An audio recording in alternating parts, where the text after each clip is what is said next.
얼레벌레 우당탕탕 위단관 북클럽.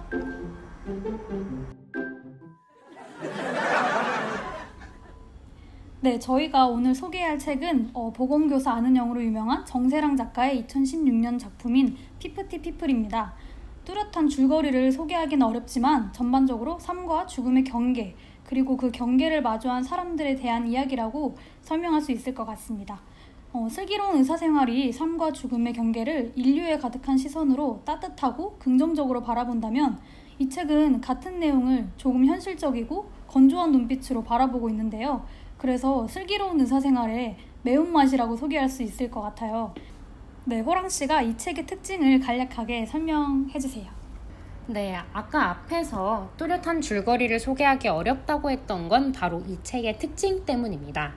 이 책은 아주 짧은 단편들이 이어진 이야기집의 형태인데 다만 조금은 독특합니다. 소수의 주인공들을 둘러싼 이야기를 풀어내는 보통의 이야기집과 다르게 이 책은 각 단편마다 새로운 주인공이 있습니다. 하지만 그 주인공끼리 굉장히 긴밀하게 연결되어 있는데 이 사람들은 다들 앞에 나온 단편 주인공의 아내거나 직장 동료인 것처럼 어떻게든 다른 단편에서 조연으로 등장했던 사람들이에요. 작가의 말에서 정세랑 작가가 말했던 것처럼 우리 모두가 주인공이면서 조연인 책이더라고요. 그래서 더 현실적이고 편안하게 느껴졌던 것 같습니다. 그리고 이 책의 전체적인 구성이나 진행 방식이 다음 웹툰 중에 하나인 쌍가포차랑 상당히 유사해서 아마 쌍가포차를 재밌게 보셨던 분은 이 책도 재밌게 읽으실 수 있을 것 같습니다. 호랑씨, 이 책에는 인물들이 51명이 나오잖아요. 네네. 가장 마음에 들었던 에피소드나 인물이 있다면 소개해주세요. 네, 저는 사실 진선미라는 인물이 가장 마음에 들었어요. 그래서 진선미가 나온 모든 에피소드를 좋아합니다. 제가 밝은 책을 좋아해서 그런지 이 건조하고 칙칙한 책 중에서도 가장 밝은 에피소드만 마음에 들었는데요. 저는 사실 종종 저의 중년을 생각하면서 어떤 어른으로 나이 들고 싶은지 꽤 진지하게 고민하곤 해요. 저는 늘 유쾌하면서도 담대하고 또 사업적으로도 성공한 사람이 되고 싶었습니다. 이 책 속의 진선미는 이 모든 요소를 갖춘 사람이라서 진선미라는 인물이 숨쉬는 모든 에피소드가 다 마음에 들었어요. 이렇게 살아야 돼 라고 알려주는 기분이기도 했고 또 저희 어머니 친구가 실제로 진선미라는 이름을 가지고 계셔서 읽는 내내 더 현실적으로 느껴지기도 했습니다. 네, 저도 진선미 캐릭터가 일단 이름 때문에 기억이 남았었는데 무엇보다 이런 인물들이 미디어에서 더 많이 비춰지면 좋겠다 하는 생각이 들었습니다. 뭔가 이 전체적인 스토리를 보면 다들 아픔을 크게 갖고 있는 사람들이 나오는데 진선미 캐릭터는 아픔이 있을지라도 굉장히 긍정적으로 인생을 설계해 나가는 캐릭터여서 좋았던 것 같아요. 네, 맞습니다. 그리고 조금 더 덧붙이자면 미디어에서 여성, 특히 중년 여성을 다루는 방식이 굉장히 제한적이잖아요. 아주 억척스러운 가난한 집의 여성이거나 아니면 아주 표독스러운 부잣집 사모님밖에 없는데 이렇게 긍정적이고 건강한 정신을 가진 그리고 건강한 신체를 가진 중년 여성이 미디어에 더 많이 나오면 좋겠다라는 생각을 저도 했습니다. 저는 가장 기억에 남는 캐릭터는 이호라는 캐릭터인데요. 극 중에서 할아버지 의사 선생님으로 자주 등장합니다. 그는 그의 삶이 운이 굉장히 좋았던 삶이라고 표현하고 있는데요. 분명 운이 좋았던 삶이 맞아요. 그가 노력하는 만큼 모든 것들이 잘 풀려간 사람인데 저는 그것 때문만은 아니라고 생각했어요. 그가 결정적으로 운이 좋은 사람인 건 스스로 많은 걸 유리한 조건에서 누렸지만 그렇지 못한 사람들에 대해 생각하고 또 돌아보고 함께 살아갈 수 있는 사람이기 때문인데요. 세상에 많은 걸 가진 자들은 정말 많은데 누구든지 그 상황에서도 스스로가 불공평하다고 생각하면서 더 높은 걸 향해 돌아보는 것 같아요. 아래나 혹은 옆을 돌아볼 수 있는 사람이 많지 않은데 그는 삶 속에서 이런 여유와 마음을 가질 수 있었기에 특히 더 운이 좋은 사람이라고 생각했고요. 가장 기억에 남는 그 문구가 있는데 이호가 달동네로 의료봉사를 갔을 때 본인보다 어리지만 본인보다 더 힘든 삶을 살았기에 더 연세가 들어 보이는 이들을 보면서 책에서 이렇게 표현을 하고 있습니다. 삶의 불공평함이 아득하게 느껴졌다. 이 문장이 굉장히 와닿았어요. 사실 저희가 살면서 노인을 만나기는 쉬워도 진심으로 따르고 싶다, 진심으로 존경할 만하다는 어른을 만난 적은 거의 없잖아요. 이 이호 선생님 에피소드를 읽으면서 이런 사람이 주변에 있어서 내가 그 사람을 닮아가려고 노력한다면 내 인생이 가치 있는 삶이겠구나라는 생각을 하게 됐습니다. 네, 호랑씨 또 기억에 남는 인물이 있으실까요? 네. 저는 이설아라는 인물이 굉장히 마음에 들었어요. 이설아라는 인물은 의사이고 대대로 병원을 가지고 내려온 금수저임에도 불구하고 상당히 현실 감각이 있는 인물이죠. 사실 저도 어릴 때부터 되게 냉정하다, 차갑다, 정이 없다 이런 말을 많이 들었어요. 따지고 보면 냉정하다는 게 꼭 그 사람이 나쁜 사람이라는 건 아닌데 우리 사회는 유난히 순하다, 따뜻하다 이런 특징을 좋아하다 보니까 저는 늘 제가 나쁜 사람이 된 기분이었거든요. 그런데 이 이설아라는 인물은 굉장히 칼같고 냉철하지만 오히려 착한 척하고 따뜻한 척, 인간적인 척하는 누구보다 주변을 살뜰하게 챙기는 그런 사려 깊은 사람이에요. 그래서 이설아는 세상 사람들한테 약간 보여주는 발레 같았습니다. 사람이 좀 칼같고 냉정하다고 그 사람이 꼭 나쁜 사람은 아니다.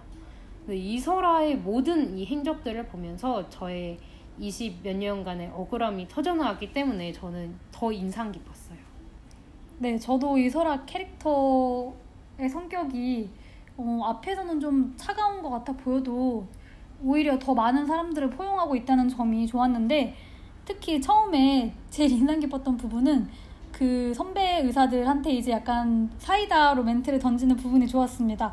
어떻게 맞아요. 보면 그들이 보기에도 이설아란 캐릭터는 금수저에 건드릴 수 없는 그런 캐릭터이기 때문에 물론 이 사람이 또 맞는 말만 하니까 앞에서 아무 말도 못하고 가만히 있는 그 모습이 드라마처럼 그려져서 좀 통쾌했던 것 같아요. 네네, 맞습니다. 그리고 저희가 요새 슬기로운 의사생활이라는 드라마를 방영하고 있잖아요. 그래서 그런지 병동에서 일을 하고 있는 의사가 아닌 모든 사람들한테도 좀 관심이 가더라고요. 그래서 이 책을 읽으면서 이게 바로 미디어의 힘인가 싶었습니다. 네, 저도 전체적으로 슬기로운 의사생활이 정말 많이 생각나는 작품이었는데 마지막으로 두 가지 에피소드가 또 기억에 남아서 짧게 네네. 언급을 하자면요. 브리타 훈겐이라는 캐릭터가 나와요. 이 친구가 이제 본인이 안경을 쓰고 모델이 된 사진을 걸어놓은 남대문 안경집을 찾아서 서울에 와서 고군분투하는 이야기가 나오는데 정말 재밌습니다. 가장 가벼우면서도 일상 속에 뭔가 쉼터 같은 내용이라고 생각이 들어서 기억에 남았고, 두 번째로는 한규익이라는 캐릭터가 또 나옵니다. 사실 한규익이란 캐릭터 자체한테는 기억이 많이 남진 않는데 맞아요. 한규익의 누나에 대한 이야기가 많이 기억에 남았어요. 이제 누나가 가습기 살균제로 피해를 입고 이제 일찍 세상을 떠난 인물인데 그 누나에 대해서 표현을 하는 부분이 있습니다. 한규익도 가습기 살균제를 누나가 추천을 해줘서 쓰려고 했지만 본인은 게을러서 한두 번 정도 사용을 하고 말았다고 했는데 누나에 대해서는 이렇게 표현을 해놨어요. 누나는 게으르지 않아서 죽었다. 이 문장이 굉장히 와닿았어서 이게 책에 힘이 있지 않을까 생각이 들었어요. 사회적인 메시지를 이런 식으로 전달할 수 있겠구나 하는 생각이 들었습니다. 네, 맞아요. 그리고 저는 그 한규익 에피소드에서 유족에 대해 이야기하는 방식이 굉장히 마음에 들었는데요. 우리는 사실 뉴스에서 일정 기간 이상으로 특정 사건이나 유족에 대해 다루면 굉장히 지겨워하는 그런 분위기가 있잖아요.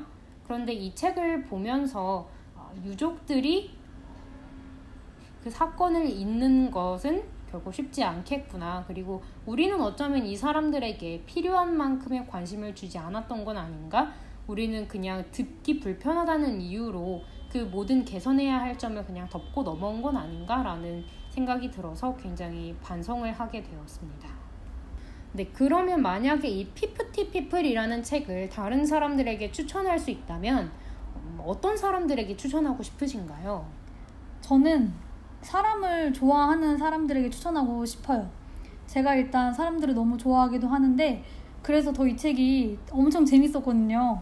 그 최근 방영하고 있는 슬기로운 의사생활이랑 플롯이 굉장히 비슷하기도 하고 그만큼 저는 약간 다양한 사람들의 이야기가 담긴 드라마나 또 다른 콘텐츠들을 좋아하는데 그 같은 결에서 이 책이 더 재밌었어요. 그냥 뭔가 혼자 인생을 즐겁게 살아가는 사람도 있겠지만 다른 사람의 삶에 좀 관심이 많은 분들이 읽으면 흥미롭게 읽지 않을까 생각이 들어서 추천을 하고 싶습니다. 호랑 씨는 어떤 사람들을 추천하고 싶으신가요? 네. 저는 늘 비슷한 상황을 살아온 사람에게 이 책을 추천하고 싶어요. 주변 사람들이 거의 균일하고 삶에서 큰 조건의 변화가 없었던 사람은 아무래도 제한된 상황만 접하면서 살게 되겠죠. 그런 사람들에게 세상은 이렇게나 다양하고 각자 저마다의 이야기를 가지고 있다고 보여주고 싶습니다. 왜냐면 사람이 아무래도 일정한 것만 보다 보면 자기가 보고 있는 것이 세상의 전부인 줄 착각하게 되잖아요. 그래서 같은 공간인 병원 안에서도 사람들의 삶은 이렇게나 다를 수 있다. 그러니까 우리네 삶은 얼마나 다양하겠는가, 이렇게 편협하게 세상을 보지 말자라고 이야기해주고 싶습니다. 네, 호랑씨, 오늘은 피프티 피플 작품에 대해서 얘기를 나눠봤는데요. 마지막으로 별점을 매겨보겠습니다. 몇 점을 주실 건가요? 저는 별 5개 만점에 별 4개 드리겠습니다. 왜냐면 이 책은 인간의 삶을 밑바닥까지 적나라하게 보여주지만 그게 거북하거나 잔인하지 않아요.